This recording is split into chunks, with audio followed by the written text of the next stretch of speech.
Assalamualaikum warahmatullahi wabarakatuh. Senang sekali bisa kembali berjumpa dengan Anda di kesempatan ini. Saya Hilbram Dunar. Kembali sama-sama kita menyaksikan Tafsir Al-Misbah yang merupakan rangkaian dari program Ramadan di Metro TV Rahmat Semesta Alam. Seperti biasa, Tafsir Al-Misbah tentunya bersama Pak Quraisy ya. Assalamualaikum Pak Quraisy. Waalaikumsalam warahmatullahi. Dan juga terima kasih ibu-ibu yang sudah hadir kembali di studio dari Majelis Ta'lim Zahratul Jannah dan juga Al Humairah. Assalamualaikum warahmatullahi wabarakatuh ibu-ibu. Terima kasih waktunya bisa hadir di sini. Dan kami akan membahas mengenai surah Ar-Ra'd ayat 12. Kita mulai dari ayat 12. Ini melanjutkan tentang tanda-tanda kekuasaan Allah Subhanahu wa taala. Bisa kita mulai Pak Quraisy? Baik, kita mulai. A'udzubillahi minasyaitonirrajim. Bismillahirrahmanirrahim. Ayat-ayat yang lalu, episode yang lalu sudah dikemukakan sekian banyak tanda kuasa Allah sekaligus menggambarkan kelemahan manusia. Ayat-ayat yang lalu juga kita sudah singgung bahwa salah satu sifat Allah adalah Al-Muta'al. Al-Muta'al itu adalah yang maha tinggi, ketinggian yang menjadikan siapa yang berusaha menandingi Tuhan atau beranggapan bahwa dirinya sempurna sambil angkuh, maka Allah menunjukkan kelemahannya dan kebutuhannya kepada Tuhan. A'udzubillahi minasyaitonirrajim. Walladzi yurikumul barqa khaufan wa tama'an. Dialah yang menampakkan kepada kamu kilat. Lihat kilat. Pertemuan antara arus negatif dan positif, awan negatif dan positif, kilat. Itu menjadikan ada di antara kamu yang takut, ada juga yang mengharap. Atau bisa dua-duanya sekaligus. Paling tidak, orang yang ada di area terbuka takut disambar petir. Iya. Orang yang ada di daratan, petani, mengharap apa? Hujan turun. Di sisi lain, petir juga bisa menimbulkan keinginan dan harapan.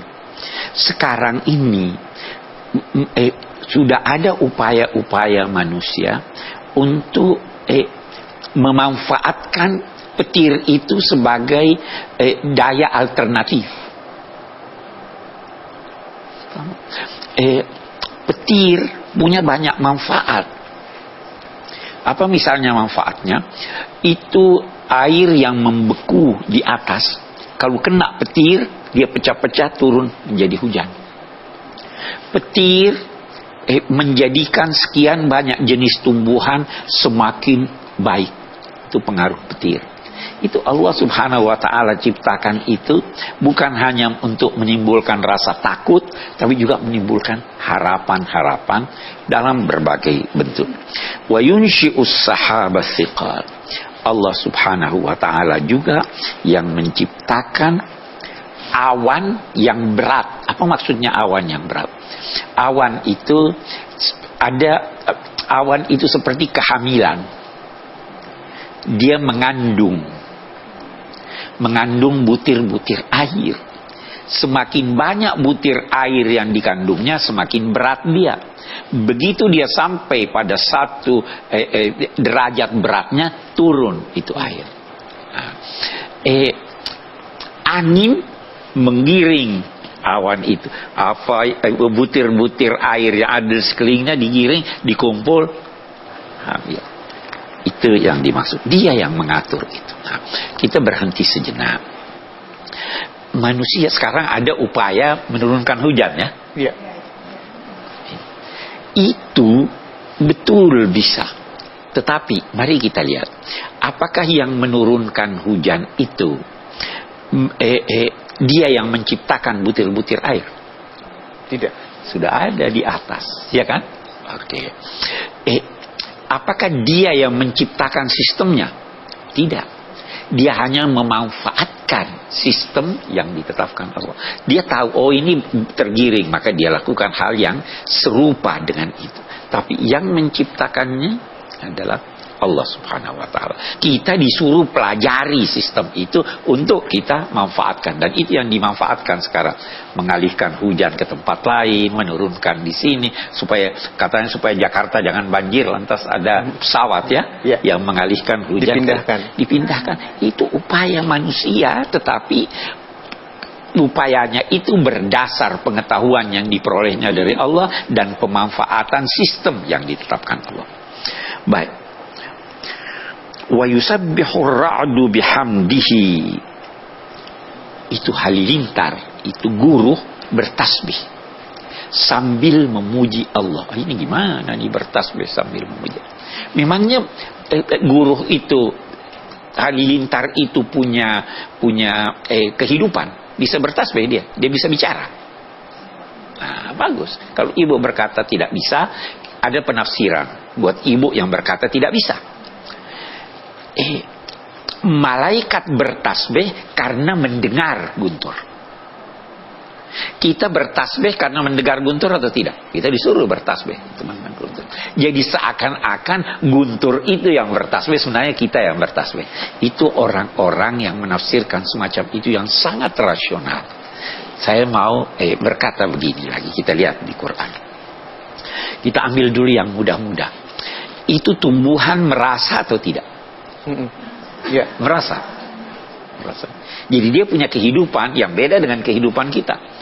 Paling tidak ibu bisa lihat tumbuhan yang merasa itu apa itu? Kalau dipegang terus dia pohon malu ya. Merasakan dia. Putri malu. Putri malu. Ada penelitian yang menunjukkan ada seorang petani tua yang begitu sayang pada tumbuhannya, dia siram, itu dia mekar. Begitu orang tua ini meninggal, yang atur anaknya sudah tidak semekar dulu. Karena apa? Dia punya perasaan. Saya suka nonton bola. Saya biasa lihat kalau ada orang mau tendangan penalti, itu dia ambil bolanya, dia cium. Iya. Apa itu hidup? Segala sesuatu punya kehidupannya. Tapi berbeda dengan kehidupan kita. Itu sebabnya nanti ada ayat Al-Quran menyatakan wa in min syai'in illa yusabbihu bihamdihi walakin la tafqahuna tasbihahu. Itu di suratul Isra. Segala sesuatu bertasbih kepada Allah, tapi kamu tidak tahu bagaimana caranya bertasbih. Jadi tadi yang berkata itu manusia yang bertasbih karena dengar guntur, nggak benar dong. Guntur bertasbih, tapi kita tidak tahu bagaimana caranya dia bertasbih, ya kan? Jadi segalanya hidup, ini hidup, Bu. Ada caranya dia bertasbih, tapi kita tidak tahu. Yang penting dia bertasbih disertai dengan memuji Allah. Saya terangkan, kita juga bertasbih memuji Allah atau tidak? Bagaimana kalau ruku? Baca apa kalau ruku? Subhana rabbiyal a'la wa bihamdi. Subhana rabbiyal azimi wa bihamdihi. Kenapa begitu? Kita gabung antara mensucikan Allah dan memuji Allah. Itu ada hikmahnya. Kita lanjutkan sebentar. Menarik, tapi sabar dulu karena Anda akan mengetahui hikmahnya seperti apa. Tetap bersama kami di Metro TV, tentunya dalam program Tafsir Al-Misbah. Hukum alam itu adalah hukum-hukum Tuhan yang berlaku terhadap alam raya ini. Dia sujud. Api punya potensi membakar.